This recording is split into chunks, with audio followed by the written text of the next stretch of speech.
Okay, greetings everybody. Welcome to our lesson 2 discussion. And this is the continuation of our module 2 lesson 1, by the way. And the content of lesson 2 is stages of moral development.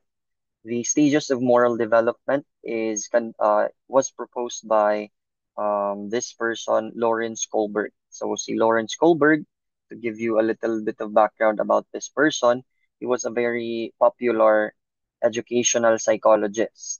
He proposed this famous stages of moral development to explain what is our basis sa ato morality.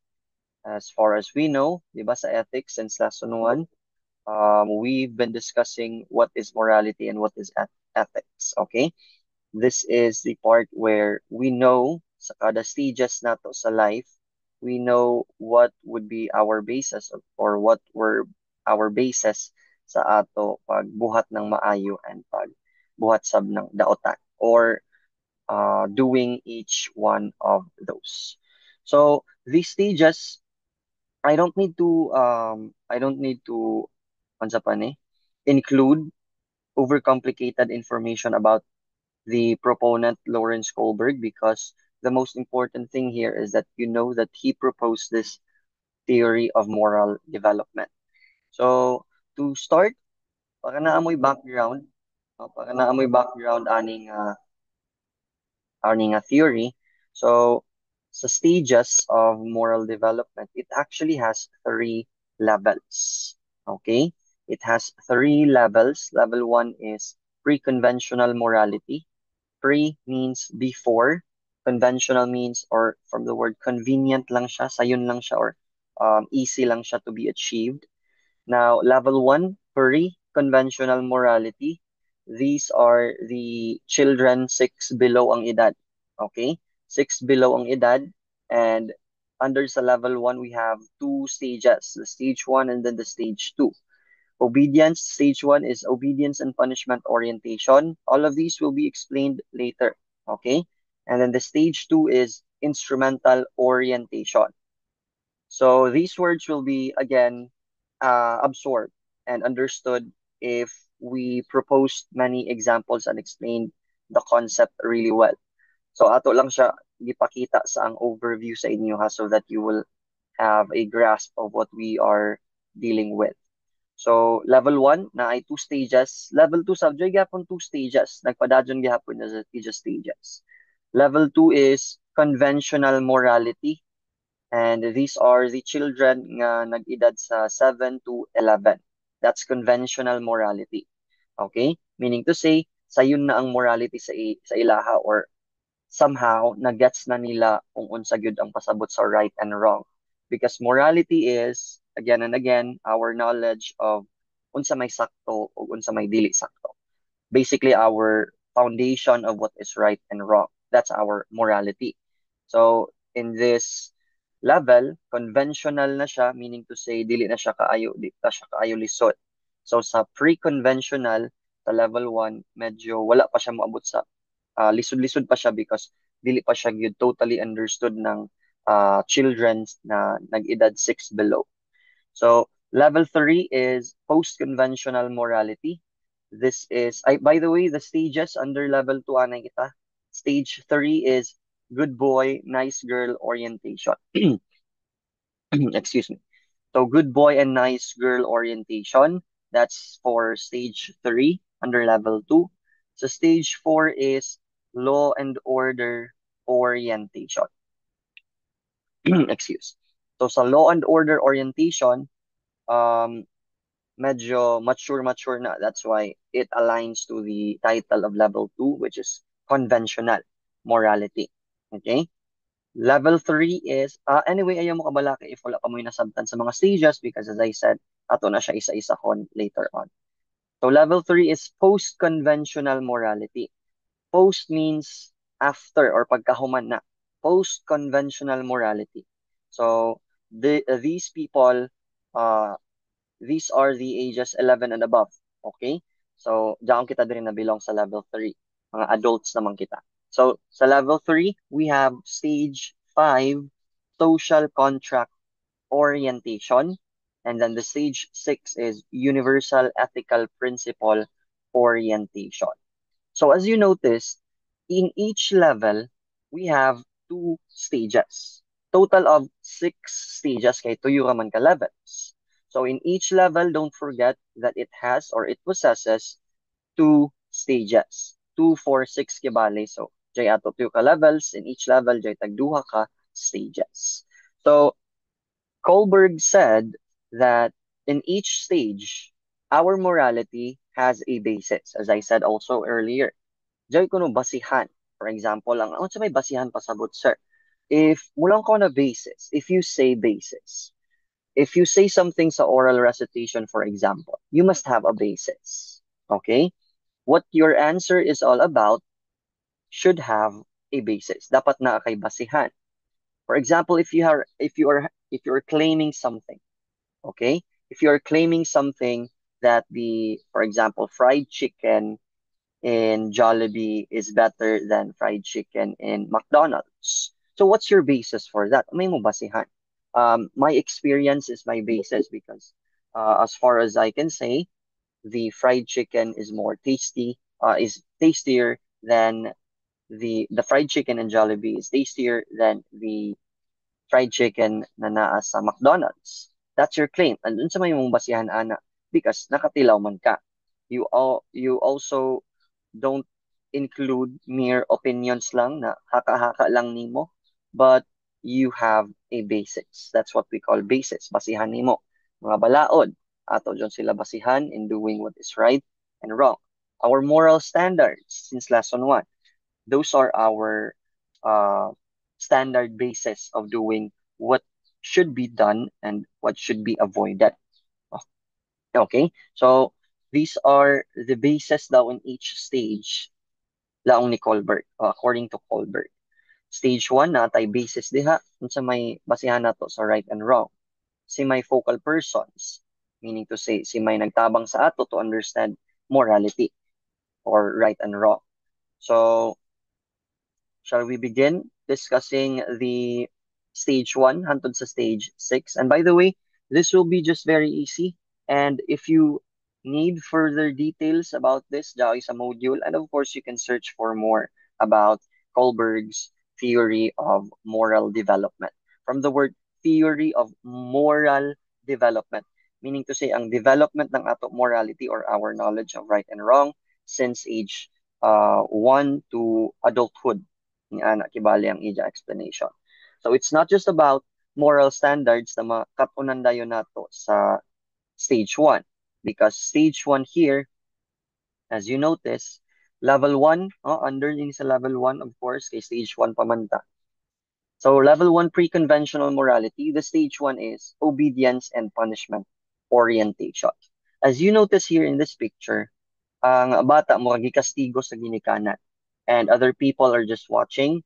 And imagine if you are the person kay sa level 1 kay 6 below pa man ang edad. Imagine if you are this child. If you were this child, of course, this picture depicts that this child is afraid of his guardians or parents. Diba? Diyan, amo kanang bunaya na siya. So, this is the complete explanation of stage 1. Sa picture pa lamang daan, magets nato. Si may basihan nato sa right and wrong. It would be our parents and guardians because stage 1 is titled Obedience and Punishment Orientation. In this age rather, and in this stage, di ato basihan sa ato morality. Ang ato basihan is dili kung atong kang St. Thomas Aquinas, dili kung moral standards diretso, no? Dili ta mo shortcut didto, but our basis for what is right and wrong is based on what our parents tell us. Okay? So, our focal persons here, ang importante ng mga people sa ato morality, mostly are our parents. Okay? They tell us what is right and wrong sukad sa pagkabata nato. Because, of course, si may badya maglaong ang silingan, dili man. So, our parents play a very crucial and significant role in honing our morality. Pag dili ganahan imo parents, kasabaan ka, pag dili sab pag mo sang-ayon sab sila, therefore they will praise you. For example, sa mga bata no 6 below, diyon magduwa sa gawas, if too much na sab ang paglipa-lipa, then the parents will obviously um scold the child and paluon pa gani usahay pag dili gyud maminaw. Okay? So if you are having consciousness at this point, no, then you will understand na if maglangoy-langoy di ko sa dagat without my mother's or my father's permission, and then gikasab-an ko, automatically I will perceive na what I was doing was wrong. So naatay knowledge about morality. Okay? And it's based on our parents. And if I do good things, wala pa mong kakabalo. But my parents always say nga, um, you always go to school and do good things. O mga dyan ipanglaong. Now, if I do such things, for example, I completed my homework, eskwela kong tarong, tapos my parents will praise me for that. Automatically, ang bata na 6 below will perceive that his actions are correct. His actions are good because wala man siya bunali. Wala may punishment. Okay? Wala may jaon taglaong nato na punishment. If you obey to whatever your parents say is true, therefore you are doing good things. Sa imo pag-perceive ani nga edad 6 below. But if you are getting punished, for example, tagsugo ka ng uwil or asin ba kaha sa tindahan tapos ang bata waya mo sugot tagbunayan, then therefore not following understood na ng bata na not following the orders or the commands of my parents is totally wrong. So wrong to siya. Okay? This is the stage one, obedience and punishment. Pag mo follow ko sa parents, therefore you're doing good. Pag panisyan ka, automatically you're doing bad. Okay? So this is where we get our morality from sa stage one. This is the basis of our morality, the stage one. Obedience and punishment orientation. So sa stage two, under gihapon sa level one, the pre-conventional morality. The stage two is instrumental orientation. It asks the question, what's in it for me? This is the part where the child, no, under gihapon, 6 below gihapon, pero ni move na gamay sa stage 1, from stage 1 to stage 2 na siya. So instrumental orientation is the basis for instrumental orientation is what's in it for me. Basically, the benefit that the child will get. So, nga naman, ma-improve man din niya ang morality ng bata because from stage 1, ang gikahadlukan lang niya or mubuhat lang siya og maayo because his parents or her parents tell to do so. Laong ba? Kung uno'y tagsugo, tumanon ra kay 6 below, stage 1, pinaka-early. Stage 2, medyo ni-improve na siya. The child does not only do what he or she wants, but she does it or he does it according to the benefit nga iyang makuha. Especially the instrument nga iyang makuha pagbalik. Unsa may benefit nga makuha nako? Basically, the child only do good things if na siya makuha. For example, doon sa picture, I will not do good thing, for example, makipagbarkada aning babae if dili ko makahiram or makabuyos sa iya duaan doon.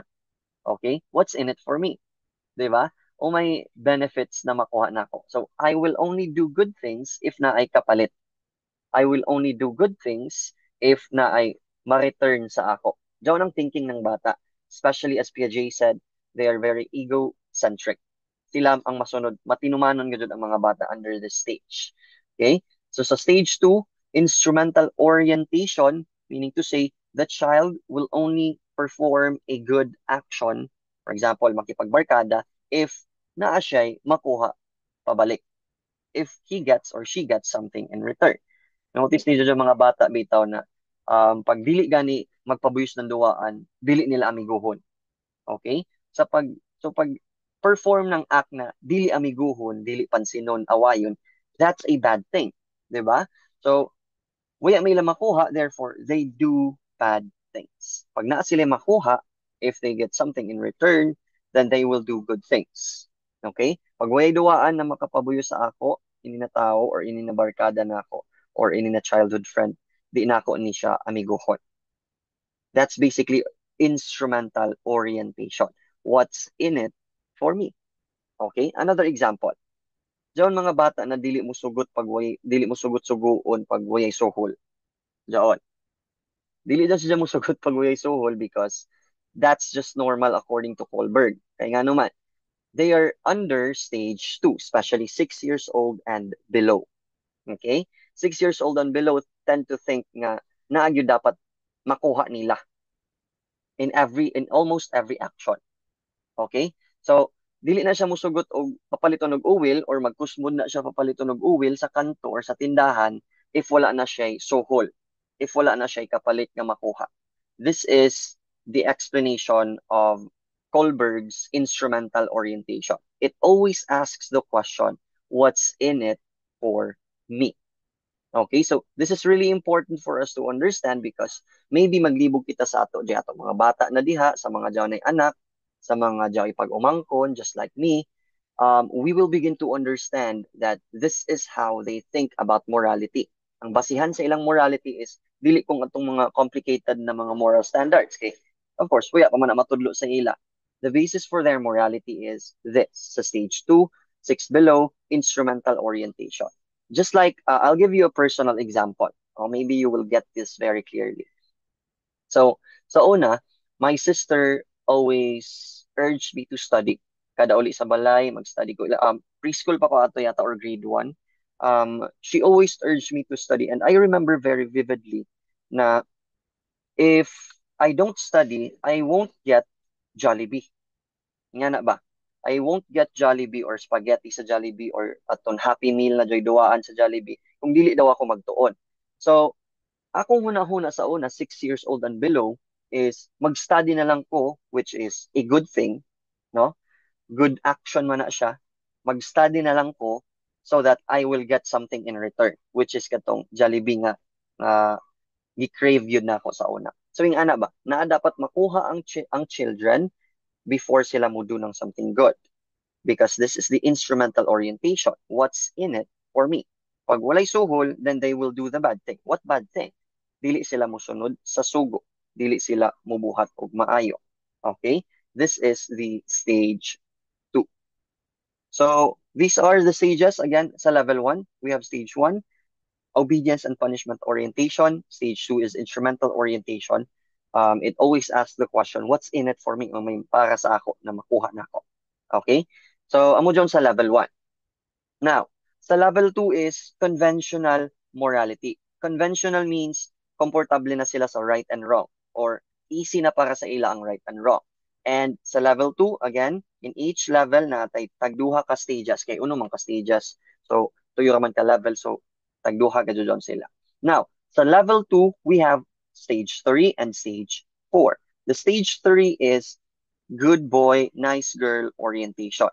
Our basis for our morality or sa 7 to 11 na mga bata is kaning level 2 naman ta, okay? Conventional morality.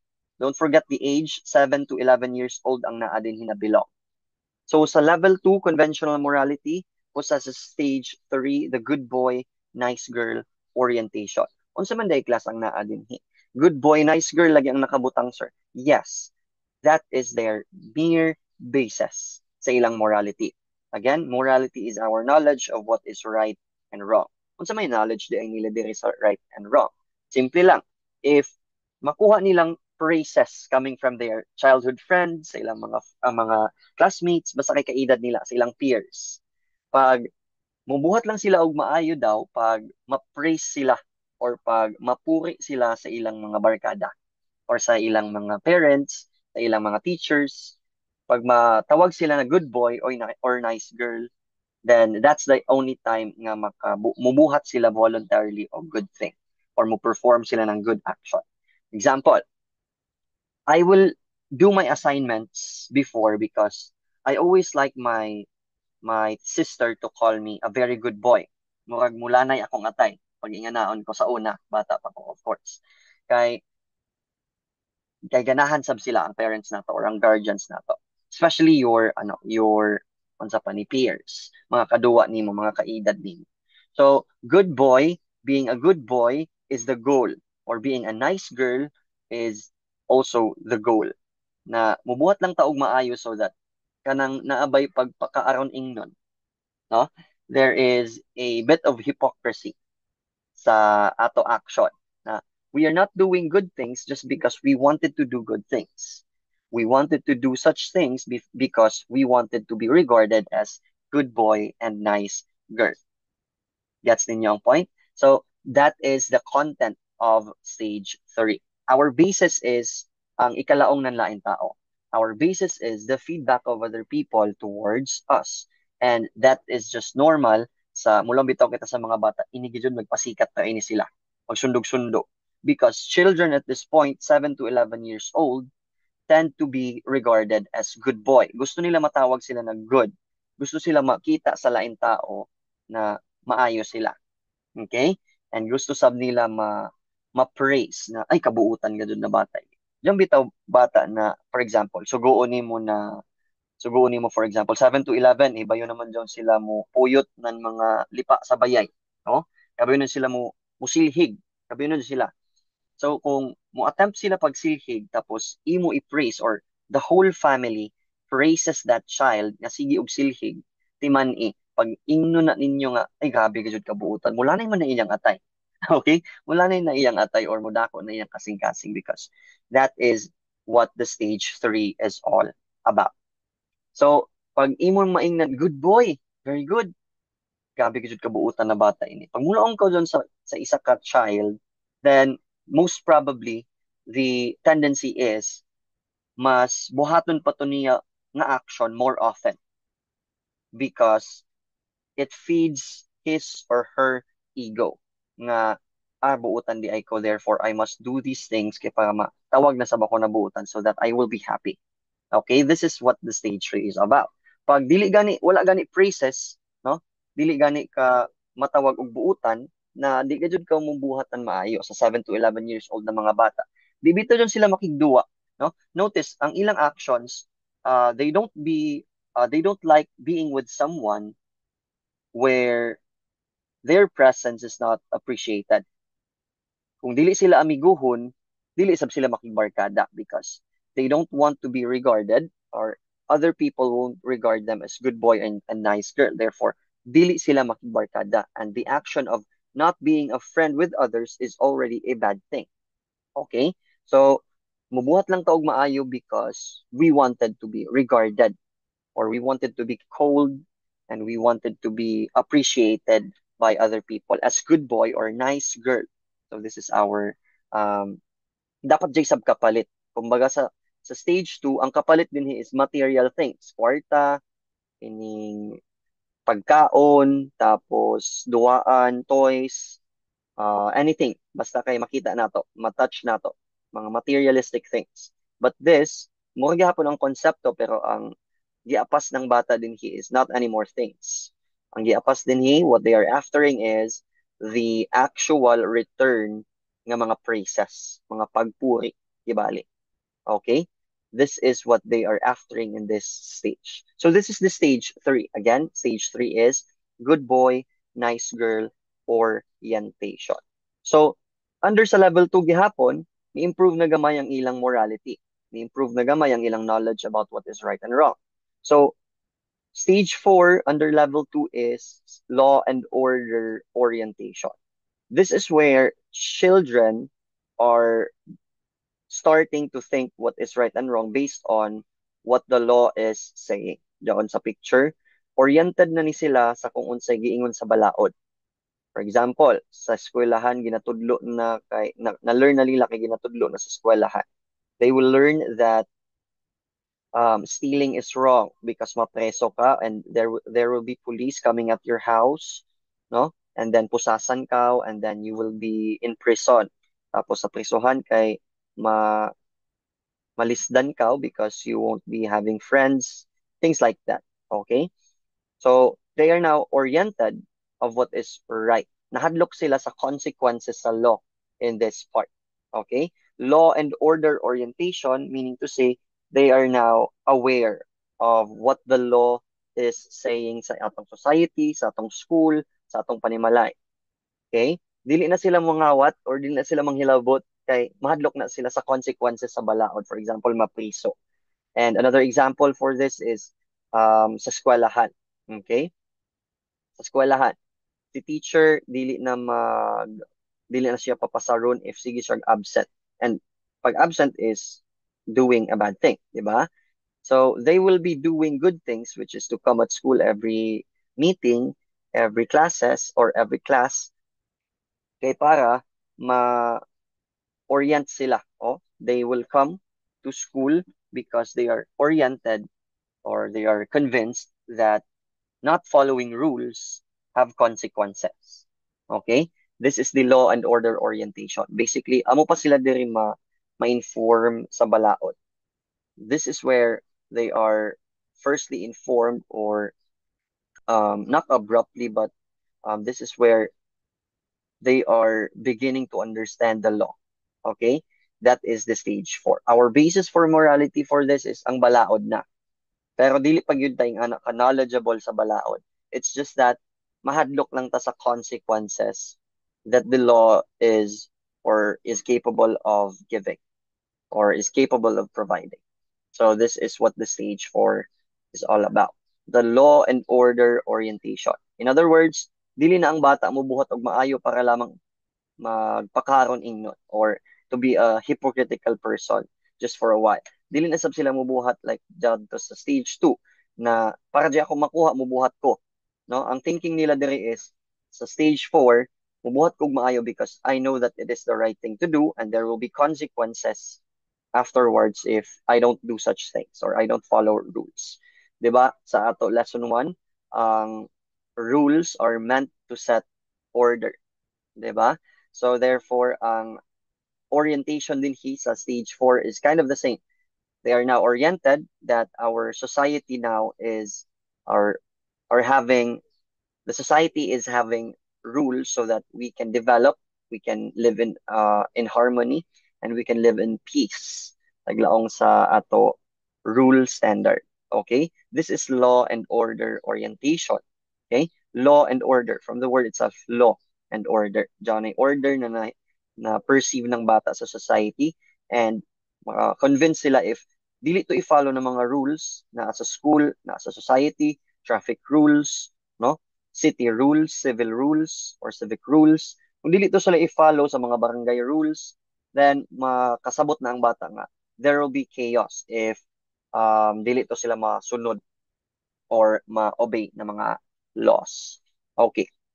Stage 5 na sab, ni-improve na sa dang morality nato din. Kada stage mo improve gajud siya even though nga naalang sa under sa isa ka level. So, level 3 is post-conventional. Mature na gyud din ang isa ka person because the person involved here is aged 11 and above.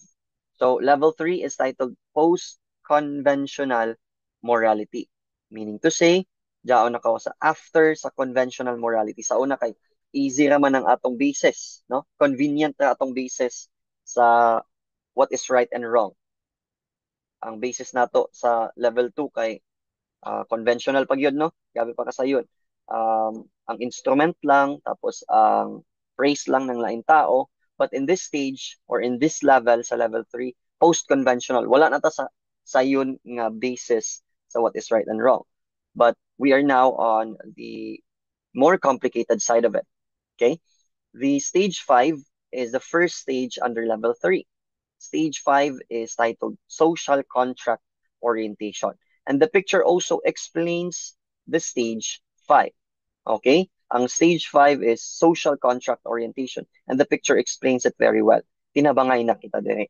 Now, sa law and order, di ba, oriented na ka sa balaod. You are now oriented with what the law is saying. But this one, you're not just oriented sa stage 5. You are now convinced that we should work as one to maintain this peace and order nga naa sa atong society. Okay? Or to improve it. So, in this stage, you are aware you are not just only doing things because of you are afraid of the consequences, but you are doing good things here because you are convinced nga it is the right thing to do, and at the same time, we have a duty to perform. We have an obligation sa atong society, sa deontology. Ma-apply na dire ang deontology if you still remember that concept, na we should do something and we must do something that is right. We must not do something that's called evil, no? Do good and avoid evil na kao dire. Social contract, murag naa na kay duty. Dire na mahibaw-an nimo from high school unsa gyud imo buhaton, mag-teacher ba ka, mag-lawyer, mag-doctor, mag-engineer, dire na ka makabalo sa imong purpose sa kinabuhi. And while doing your purpose, you're also helping other people. Kana sa picture. Tinabangay nakibali. So, we do good things here because we are aware nga mao na dapat ang mahitabo sa society.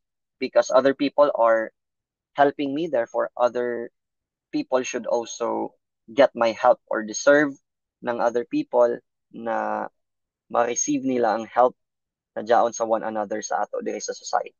Okay? That is what we mean by social contract orientation. Diri nga part na kay purpose. Okay? Diri nga part is you are doing good things because you are now informed that other people need your help.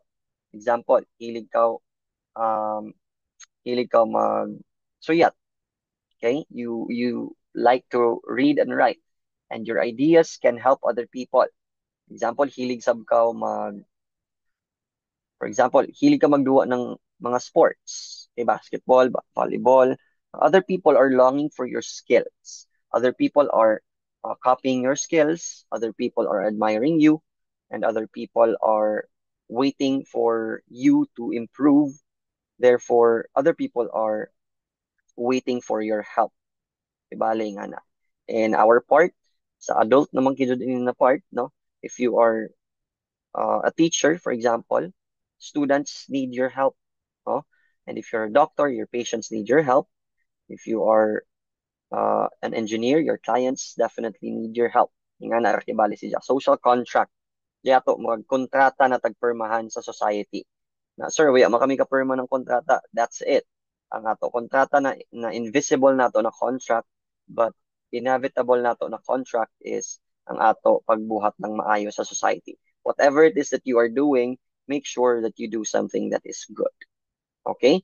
That is the social contract orientation. Natay buluhato, natay obligation sa society.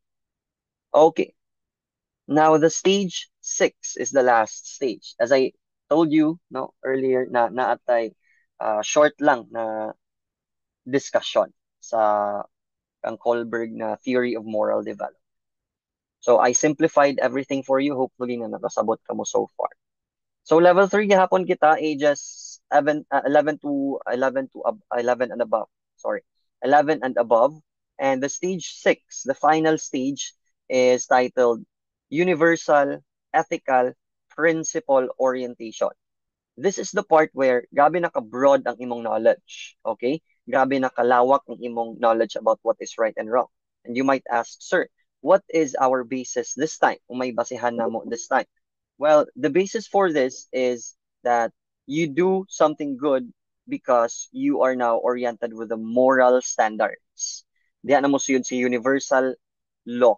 Okay? Universal nato na knowledge about what is right and wrong.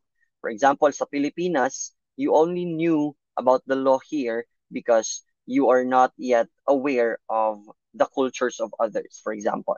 But in this stage, diri daw nga stage, kabalo na ka sa mga right and wrong sa other nations, sa other culture, sa other traditions, how are they performing their actions based on the moral standards ba or dili. So yung ana, universal na kibali. So sa una, 11 below ang ato ages, sa mga bata pa ta, our knowledge of what is right and wrong is not yet universal because what we know about is kung unsa ray gitudlo sa atong parents and peers. Okay? But this sa adult na, as we begin to understand many cultures, no? Gi-introduce sa eskwelahan na ang kultura ng Pilipino kay related sa kultura ng mga Japanese. So, we begin to expand our knowledge. That's why it's called universal. Pangkalahatan na siya. So, sa una, Filipino culture ra gud imo nahibaw-an. No? So, kuman, adult na ka, hopefully you knew something about other cultures as well. That's what makes this universal, our knowledge of what is right and wrong. You are also beginning to understand ethical approaches, just like what you are learning now sa college journey ninyo, sa adulthood ninyo, you learned ethical concepts, no? You learned ethical concepts na nagdaya sa imo broad knowledge or nag-convince sa imo na makapabroaden ini sa imo knowledge of what is right and what is wrong. Okay? Universal na. Kumbaga, mula ang sa Pilipinas, accepted ang ano ini, dili accepted ang death penalty. Okay? Example lang siya. Pero you are now aware of other cultures na nag-allow sila ani og death penalty. Okay? So, you're confused now. Kinsa sakto sa duha ka nations or duha ka cultures. While you are having confusions kinsa may sakto, na sakto ba mo patay og tao just because nakasala sila or sakto ba nga dili, no? You have your ethical universal knowledge nga we must follow the moral standards, the standards of all laws nga dapat ma-follow gyud siya regardless of what your law or balaod is. So, this is what we mean by universal and ethical principle. So, last part is kaning principle orientation. Joy ato tagtawag na prinsipyo ato baruganan kung sa Bisaya pa na pagkastorya. So this is what we stand for in all of the moments and all of the situations and experiences of our lives. This is what we do. For example, my principle is I don't care who you are. If you are doing something bad, then you're doing something bad. I don't care if we're friends. I don't care if you're my family member, no? But if you're doing something bad, I should tell you, or I will not be blinded by our relationship in anak kibali.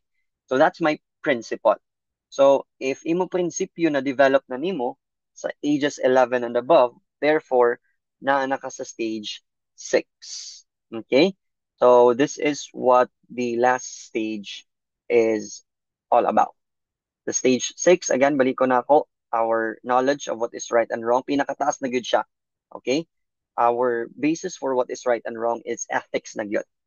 Okay? Dili na kung ang balaod mismo, but the ethical principles or the ethical universal knowledge na tanan dapat kita sa kalibutan magkasundo. Tanan dapat kita regardless of our cultures must do something good. Dili kung good nga gilaong sa atong mga parents because lain-lain man na silang mga tambak. But our knowledge here must be standard. Okay? Regardless of our differences, dapat mo follow ta sa moral standards ang gi-discuss nato sa lesson 1. Okay? So, balik ko na ako, natay duha lang ka stages sa level 3. The stage 5, social contract orientation, and stage 6, universal ethical principle orientation. So, these are the 3 levels and the 6 stages of Lawrence Kohlberg. So, I guess if you don't have any more questions, amura na to ang ato discussion ko man.